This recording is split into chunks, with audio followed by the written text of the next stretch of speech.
სამძებრო ოპერაცია არის უკვე დასკვნით ეტაპზე, რასაც ადასტურებს ფაქტი, რომ ბოლო შემოწმებას გადის ახლა სასამართლოს თომეთა დარბაზები ცოტა ხნის წინ კინოლოგთა ჯგუფი შევიდა სასამართლოს შენობაში და როგორც ჩვენთვის გახდა ცნობილი, დაახლოებით 15 წუთში უკვე ადამიანებს, მოქალაქეებს, მათ შორის ადვოკატებს და პროკურორებს, რომლებიც ისხდნენ ბოლო სასამართლო პროცესებზე, ექნებათ შესაძლებლობა, რომ კვლავ შევიდნენ საქალაქო სასამართლოში. ამ დრომდე საქალაქო სასამართლოს შენობის კანცელარიაში უშვებენ მხოლოდ იმ ადვოკატებს, რომლებსაც დროში აქვთ მოსასწრები საქმის მასალების შეტანა, მათ შორის უშვებენ გამომძიებლებს, ბუნებრივია, რომლებსაც ეწურებათ ვადა, რომ შეიტანონ საქმეები.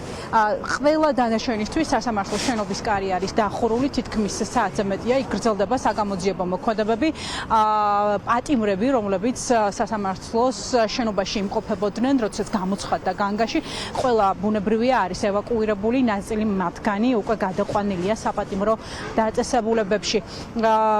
საგამოძიებო ჯგუფი მუშაობდა მათ შორის შენობის სახურავზეც, მათ შორის შემოწმდა ყველა დარბაზი და ყველა კაბინეტი სასამართლოს შენობის, თუმცა ამ დრომდე ჯერჯერობით აღმოჩენილი არაფერი არ არის.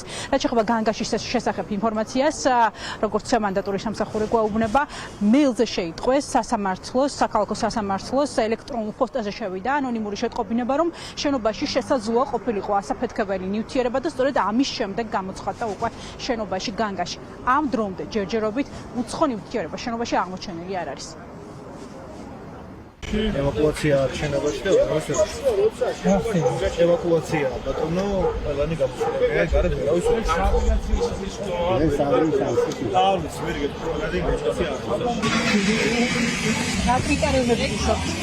აფეთე ვისაც ვადაგავს.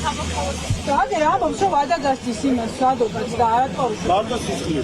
უკვე ვადაგვეწურება სინდისის პატიმრების საქმეზე და მოსულები ვართ რომ ჩავაბაროთ საჩივარი ანდრეი ჭიჭინაძის სააპელაციო საჩივარი, თუმცა უკვე საათ ნახევარზე მეტია ველოდებით, ვეუბნებიან რომ ბომბი არის საქალაქო სასამართლოში და გამნაყენებიანია შესულები, მაგრამ რა დრო დასჭირდებათ არ ვიცი. ამიტომ ველოდებით გვინდა რომ დღეს ჩავაბაროთ საჩივარი.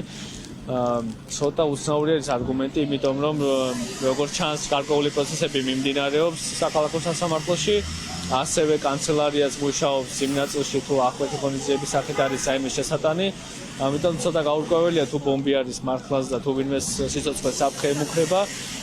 გარდა ფაქტობრივისა სამართლებრივად რო შევხედოთ ამ საკითხს, ნებისმიერი ადამიანის სიცოცხლე თანაბრად ღირებულია. ამიტომ არ ვიცი დავალოდებით იმედი გვაქვს რომ ზოგანგაში არის მხოლოდ და არანაირი საფრთხე არ არსებობს რეალურად. წინა სასამართლოს ხდომა მაქვს და როგორც გამარტეს ევაკუაცია შენობაში და ჯერჯერობით არ უშვებენ არავის. შერჩევით არ ვიცი, ვისაც ვადა გასდის ალბათ მას მხოლოდ. პატიმრებსაც შეხვდა წინა სასამართლოს ხდომა. ხო, პატიმრები მოყოლილები არიან წაყვანილი. არ ვიცი, მაგრამ ინფორმაცია არ მაქვს. კი, ადრეც ყოფილა ეს შემთხვევა.